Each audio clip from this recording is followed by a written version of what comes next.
En fait, on met un costume de femme, on devient une femme. Et le changement relatif de voix, d'ailleurs, qui n'est que relatif, se fait de soi-même, pratiquement.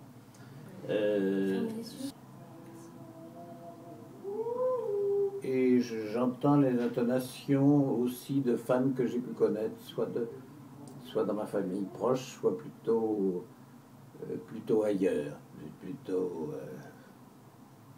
Je pense à la fois à des personnages populaires que j'ai pu connaître et à des personnages, à des vieilles bourgeoises que j'ai pu connaître aussi dans ma vie.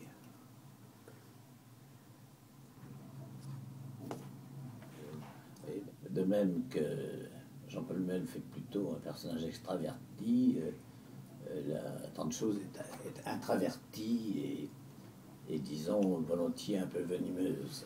Voilà. C'est quelqu'un qui s'économise et elle s'économise pour dire qu'elle est exemplaire, mais que malheureusement les autres ne sont pas comme elle. Je crois que c'est bien dans une vie de pouvoir faire ça. C'est mon cas, je l'ai fait, c'est la troisième fois que je le fais. Je crois que c'est bien et que finalement,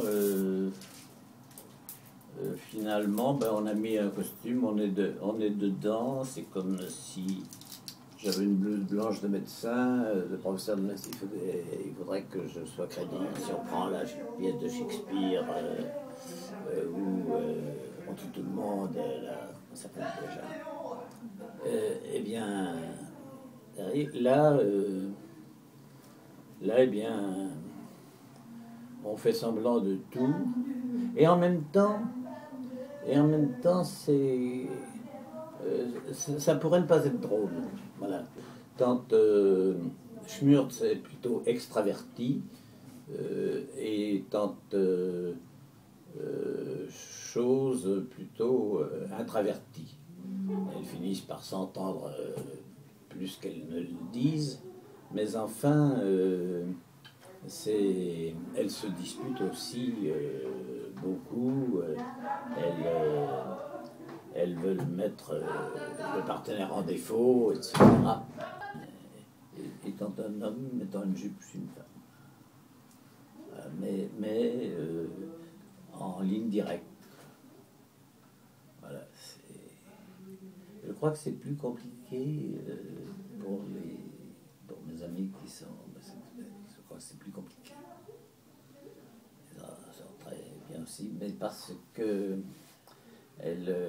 même quand elle dit des choses salaces, elle ne le dit pas.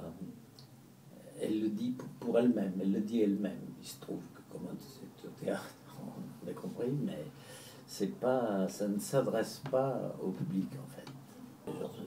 Je retrouve un peu ma mère.